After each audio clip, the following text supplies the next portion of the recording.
Ladies and gentlemen, welcome to Rogers Kakasungura YouTube channel. Wakaribisha nyote, na niliwaambia hata baada uchaguzi we will be here to continue with this Kenyan politics which keeps changing each and every minute. Ukifikiria kwamba itakuwa hivi, inakuwa hivi. But then all is well and we will continue pushing forward. Ladies and gentlemen, if you're watching this video, kindly make sure you click that subscribe button and turn on your notification bell. I have seen people hurl stones at me by telling them the truth. I have taken time to synthesize our people on the reason why we should elect competent leaders who are sober in mind. And to me, that leader was Raila Amolo Odinga.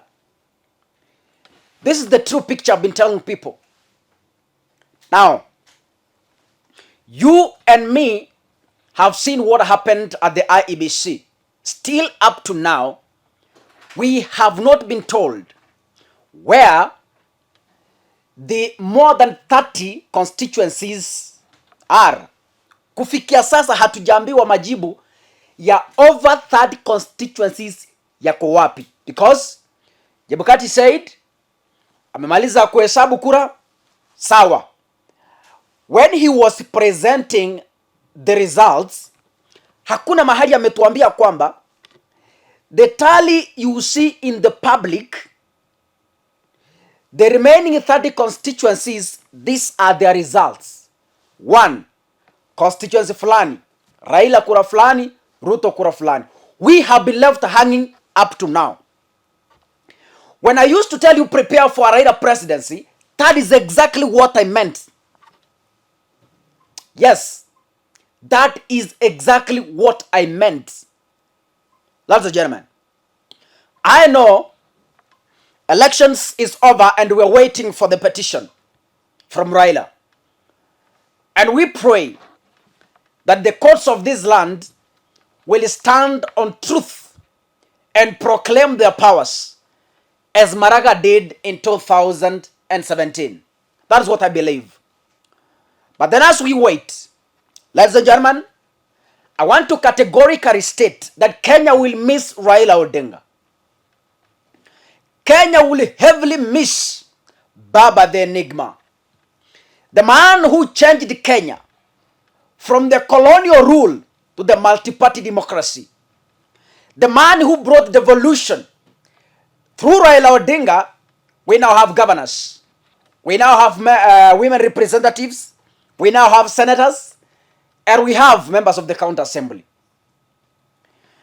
Raila Odinga will still remain in the books of history as a man who stood on truth, as a man who stood on true justice.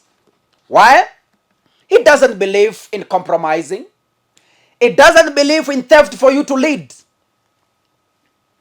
Raila Odinga has always remained true to himself and to his people.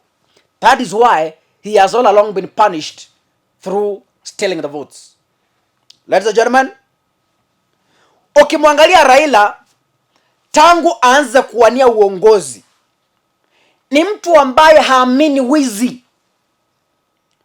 Hata kama alikuwa na system, hata kama alikuwa supported na Uhuru Kenyatta, hata kama Raila is a person who believes in free and fair election because that is what he has believed in since independence. Kuna watu, okay, I have been personally a Raila supporter, yes. Na ukiangalia mateso ambayo Raila amepitia, na sijaona mtu yeyote ambaye atasimama kuchukua ushukani. Kwa nini?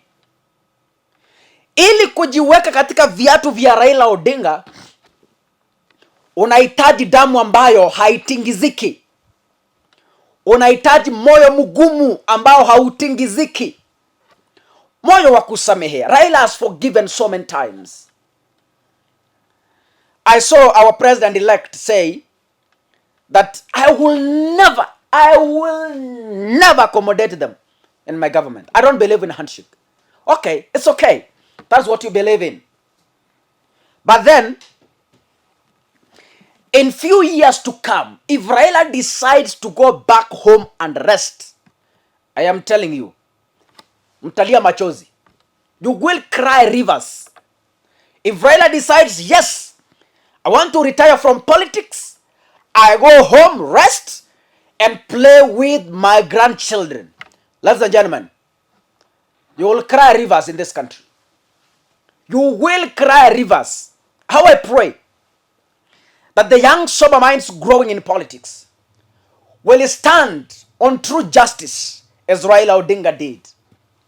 As we grow towards tougher times, I want to tell you that Kenya is yet to miss Raila Odinga. Want to see how the Supreme Court goes?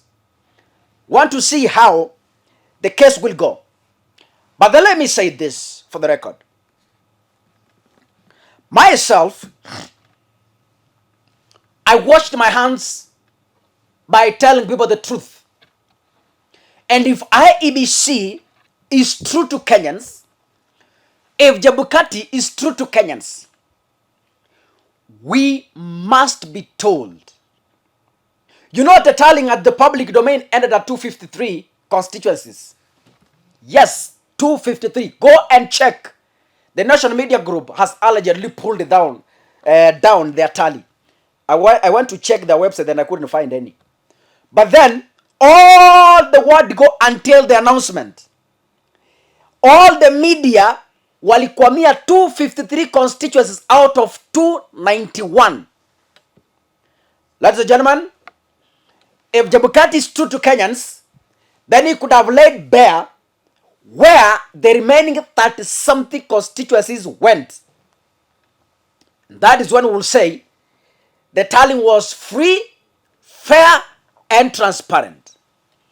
But as it stands, as we even forget and move on, as we even prepare to reconcile, because we must begin to accept bitter reality, if the court won't overturn the tallying, if they won't order the recount, then it's high time we must begin to accept that yes, William Ruto is our next president for the next 10 years, ladies and gentlemen. But what am I saying? Kenya is bigger than an individual. Kenya has millions of supporters who support Raila Odinga and others who support William Ruto. We know that in a race, there must always be one winner. There can never be two.